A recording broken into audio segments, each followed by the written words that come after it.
Estamos no podcast Conecta, no episódio 34º. Podcast Conecta é um podcast que discute temas contemporâneos de processo penal. Sou Nereu Giacomoli e comigo o professor Marcos Eberhard.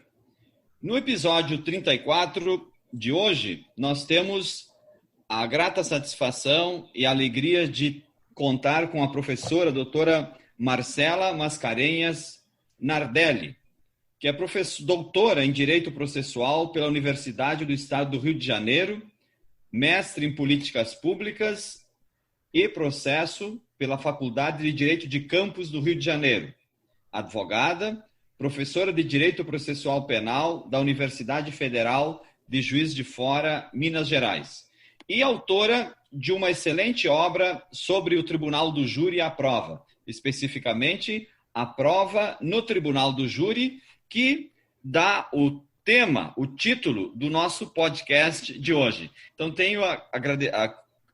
agradecendo a professora Marcela, tenho a honra e a alegria de passar-lhe a palavra. Então, a palavra é sua, professora Marcela. Olá, cumprimento todos os ouvintes. Gostaria de, em primeiro lugar, agradecer o convite, que me deixou muito feliz, agradecer ao professor Nereu Giacomoli, professor Marcos Eberhard. É uma grande satisfação participar hoje do Conecta, e principalmente para tratar de um tema que me é muito, muito relevante. Foi o tema que fez parte da minha tese de doutorado e que foi publicado como livro, né, como a gente tem no título do episódio de hoje.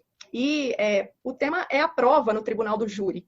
A gente tem hoje, né, discutido muito sobre os erros judiciários e a necessidade de se aprimorar o sistema de justiça para evitar ao máximo condições propícias, né, para a ocorrência desses erros. Muitos desses erros estão relacionados à pouca atenção que se tem em relação aos fatos e a necessidade de conferir à prova um tratamento que atente ao seu caráter multidisciplinar.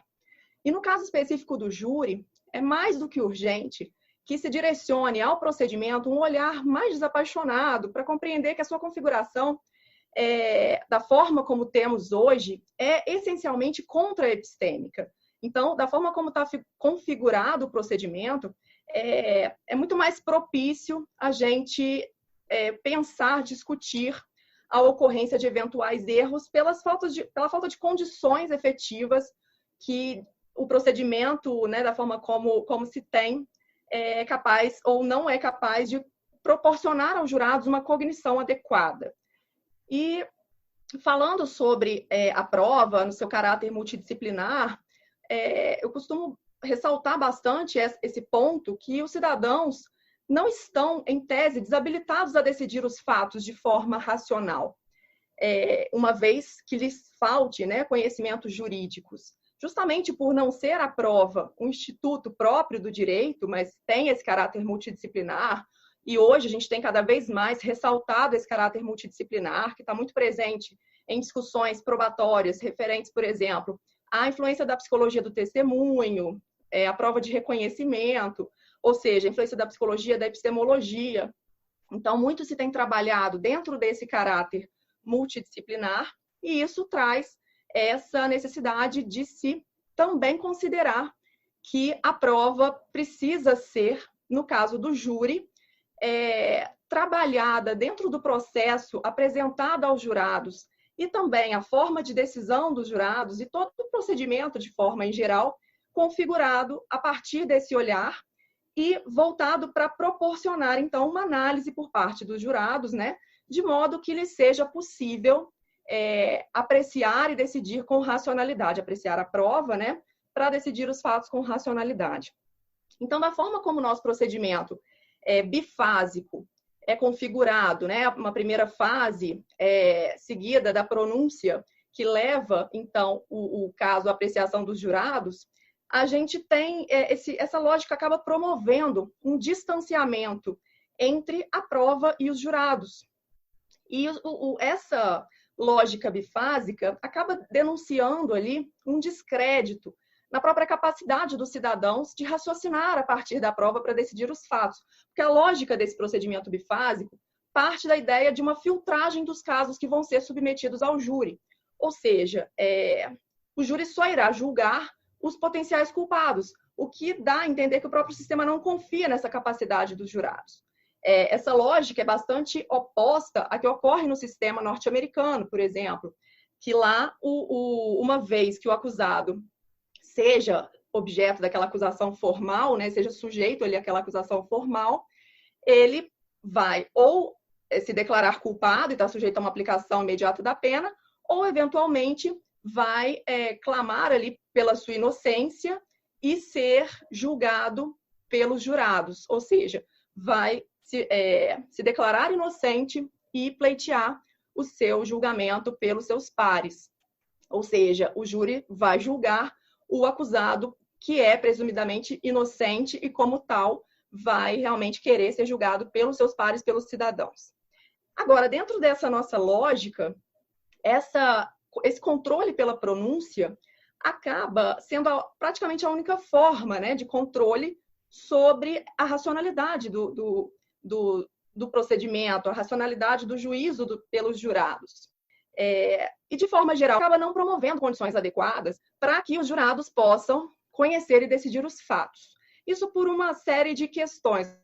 Então, por exemplo, em primeiro lugar, como a gente não tem aquele prestígio da prova na segunda fase, então a própria lógica bifásica faz com que haja um desestímulo da produção da prova em plenário, porque a essência da instrução vai se dar na primeira fase perante o juiz singular, acaba que há um predomínio dos debates na segunda fase, e eventualmente com a leitura de peças referentes a elementos já produzidos nas fases anteriores, ou seja, há um desestímulo a essa produção da prova perante os jurados.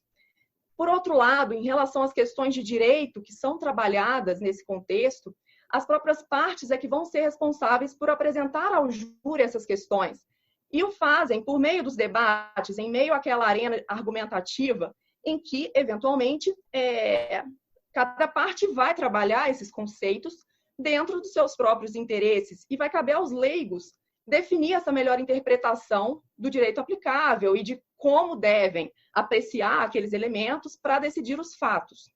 Então, há uma tendência a se entender, né, de uma forma muito rígida essa ideia de íntima convicção, no sentido de que, uma vez que o júri pode decidir, né, inclusive por sua convicção íntima, entende-se qualquer tipo de interferência do juiz no exercício de qualquer tipo de instrução aos jurados como uma interferência indevida.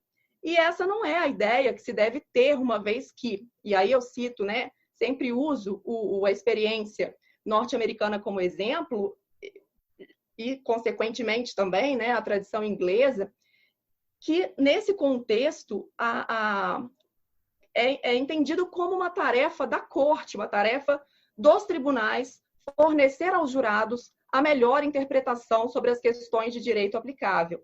Então, cabe ao tribunal instruir os jurados sobre como devem exercer a sua função, compreender aquelas questões que estão em discussão, como devem apreciar a prova, eventualmente instruções sobre a decisão a ser tomada, a presunção de inocência, qual é o grau de suficiência probatória exigido para a decisão dos fatos, enfim. E aí eu queria também passar para ouvi-los, né? Qual que é a impressão sobre essa função do juiz, né, de instruir os jurados sobre essas questões.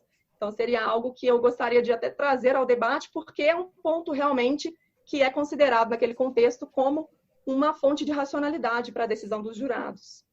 Aqui, professora Marcela, no Aprova, no Tribunal do Júri, uma abordagem racionalista pela Lumen Juris, que nós estamos aguardando, de 2019, que nós estamos aguardando uma segunda edição.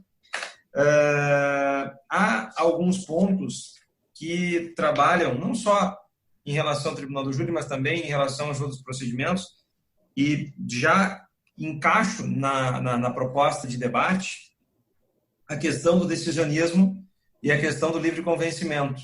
E a tentativa aqui do Código de Processo Civil, na época, de tentar, supostamente, erradicar, nos livrar do livre convencimento. E, atualmente, a tentativa do próprio Código de Processo Penal, lá no 315, parágrafo 2º, de fazer algo parecido com aquelas referências do 489, parágrafo 1º do CPC, na linha do 371, né, do CPC. Mas isso também, essa vontade de, ao mesmo tempo, erradicar o livre convencimento, mas não deixar de estabelecer controles sobre a decisão judicial, ou seja, a ideia de que a decisão judicial ela tem que ser colocada de um modo em que aquele que a coloca, o julgador que a coloca, tenha justamente apresente a racionalidade da decisão, isso nos traz algumas preocupações, por exemplo, em relação a, entre aspas, sala secreta, lá para aqueles foros que têm sala secreta no Brasil, mas não importa, ao ambiente e aquilo que acontece na sala secreta, por exemplo, em relação aos quesitos. Veja que, se eu for pensar nos quesitos aqui, com certeza a gente já vai ter diversas discussões extremamente complexas de como que o juiz, lá na sala secreta, vai explicar os quesitos. Mas, antes disso, é preciso dizer que o Aprova no Tribunal do Júri está denunciando que nós temos, por parte do jurado, uma ausência total de qualquer delineamento acerca de como decidir. Ou seja, como que o jurado consegue se colocar perante aquilo que foi dito e que ele está conhecendo pela primeira vez, horas antes de julgar. Não há absolutamente nenhum controle sobre isso no momento em que a decisão é colocada. Há controles posteriores, recursais, sabemos disso, extremamente complexos, falhos, e que normalmente, em apelação ou em revisão criminal, os tribunais tendem a manter a decisão do plenário. E aí, evidentemente, que aqui se traz uma série de discussões sobre se a soberania é plena, mas não é absoluta. Evidentemente que não é absoluta, mas há uma série de discussões posteriores. A pergunta, o que se coloca aqui, o problema que se coloca aqui, é no momento da decisão. Não há um ajuste, como há, por exemplo, nos sistemas da common law, um ajuste em relação a como decidir. Como você decide isso. E, com certeza, isso nos leva a ter no júri, professor Nereu, um palco muito aberto a uma série de injustiças. E, evidentemente, injustiças epistêmicas, justamente porque é um sistema completamente, como a professora Marcela muito bem colocou, completamente anti-epistêmico. Não, excelente a observação do professor Marcos e o questionamento da professora Marcela, porque a prova é o veículo que leva o conhecimento aos jurados do que ocorreu no mundo dos fatos. E nós sabemos que nos processos, pouco do que se passou no mundo dos fatos é levado. Nem tudo o que ocorreu na cena do crime é transportada para o processo, seja ele para o conhecimento do juiz, nos processos que não são da competência do tribunal do júri, seja para os jurados nos crimes dolosos contra a vida. E como a professora Marcela falou, poucas são as instruções realmente em plenário, poucas são as testemunhas que prestam depoimento perante os jurados. Via de regra, toda a prova é colhida perante o juiz presidente do tribunal do júri. Depois, o que acontece no plenário, tanto a acusação quanto a defesa, vão levar para os jurados, retoricamente, o que interessa à acusação à defesa. Então, nem tudo o que de pouco se levou para o processo é transmitido para os jurados. Realmente seria importante, essa é uma observação muito importante, que pelo menos os jurados deveriam ter conhecimento de tudo que está nos autos, tudo que está no processo. Né? Mas só que isso, nem tudo que está naquele pequeno recorte do mundo dos fatos é levado para os jurados. Então, a decisão ela fica cada vez mais distanciada de uma adequação da prestação jurisdicional, de uma resposta mais adequada, etc. Né? Claro que nós tivemos toda uma proposta na reforma do Código de Processo Penal, que depois não não se substanciou mais adiante, de se produzir toda a prova perante os jurados, né? Talvez isso seria o ideal, né, para que os jurados tomassem conhecimento de toda a prova, não só da prova que é lida, né? O jurado nem sequer vê a testemunha, nem sequer lê o documento, né? Então, o jurado está decidindo com base na interpretação que a acusação e a defesa fazem de um recorte muito pequeno do que está no processo, né? Então, é muito importante, realmente, a prova é um dos pontos sensíveis do processo, e no tribunal do júri mais ainda, né? Em face da decisão, né? Por íntima convicção, né? Conforme a consciência, os jurados não fundamentam a sua decisão, né? Realmente é um ponto bem sensível e que merece toda a nossa problematização, né? Eu queria antes, professor Nereu, de fechar o episódio e, claro, de passar para a professora Marcela, apenas fazer uma referência importante de uma ligação entre a primeira e a segunda fase do júri, que, nas palavras da professora Marcela, aqui no livro, a prova no tribunal do júri, uma abordagem racionalista, faz todo sentido, que é o dia a dia de quem vive o tribunal do júri, com certeza tem esse dilema. Página 538, quando a professora Marcela está fazendo as conclusões aqui, as considerações finais, eu estou quase no último parágrafo, ela refere assim: por mais utópicas que possam parecer as perspectivas de conduzir cidadãos amadores a decisões racionais com base em uma criteriosa avaliação da prova, não parece razoável, nem mesmo racional, permanecer ao abrigo de um ceticismo conformista, apoiado na ideia de que esse sistema deva adquirir uma feição meramente teatral e simbólica, em cujo contexto, aqui é o ponto, em cujo contexto toda a sorte do acusado é confiada ao juízo de pronúncia. Professora Marcela.